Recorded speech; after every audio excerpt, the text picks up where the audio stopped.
On the eastern side of the central Philippines lives a people whose name literally means having nothing. Numbering over 2.5 million, the Waray-Waray live on the island of Samar and the eastern half of the island of Leyte. Their lives are characterized by both physical and spiritual poverty. In the year 2000, Carl and Suzie Miller, longtime Christian workers in the Philippines, were assigned to coordinate a strategy to reach the Waray. However, because they live 6 hours away from eastern Samar, they were not sure of the best way to accomplish this task. Our first strategy was prayer. Knowing we couldn't get to Samar with any degree of regularity, all we could do was pray. So we prayed for the Waray-Waray on Leyte and Samar, and we prayed for more workers. As a result of these prayers, God began to move among the Waray people and to send laborers to work among them. Pastor Tony and Alma Mantiagado are one such couple. They felt called to leave their work in Manila to live and work among the Waray. Tony and Alma's time among the Waray-Waray has not come without personal sacrifice. During their first year on the river, one of their children drowned during a flood. While many might be tempted to pack up and leave in the face of such loss, Pastor Tony and his family stayed on, determined to fulfill the call of God on their lives in that place. In the years since, Pastor Tony has started a number of Bible studies in different villages along the river. While this is reason to celebrate, the work is hard. The villages are far apart, and the only means of transportation between them is by pump boat. While a small pump boat has been provided for him to use, rising costs of gas are making it more and more difficult for Pastor Tony to afford to travel to the villages, and his meager salary as a farmer makes it difficult for him to support his large family. Another laborer that God sent our way came as a direct result of the prayer drives that Suzie led. Because of our contacts during our first 15 years on another island, we decided to use these relationships to recruit local WMU Baptist women to pray for the Waray-Waray.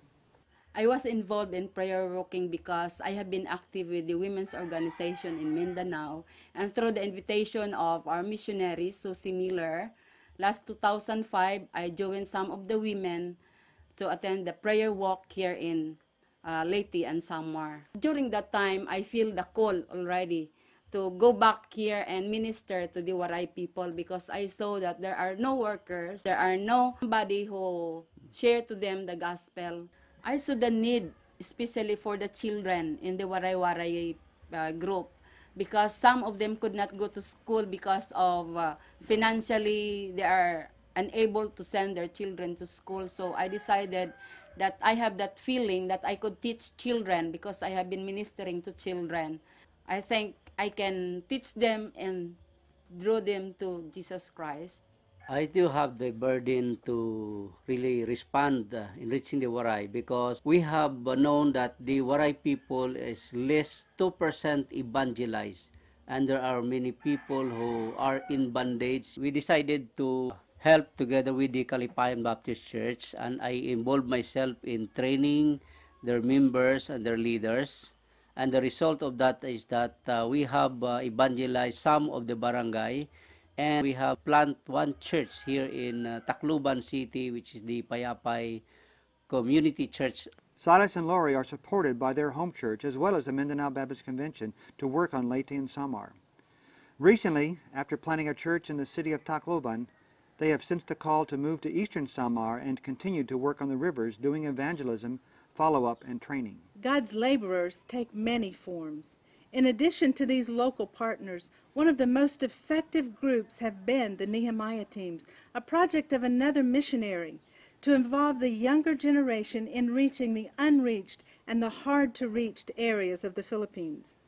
Members of the Nehemiah team serve as volunteers for 10 weeks during their summer breaks. For 3 years, Nehemiah teams have worked on the rivers in eastern Samar. God has used them in a mighty way, as these American and Filipino college students have dedicated their summer vacation to reaching the unreached in a very difficult area.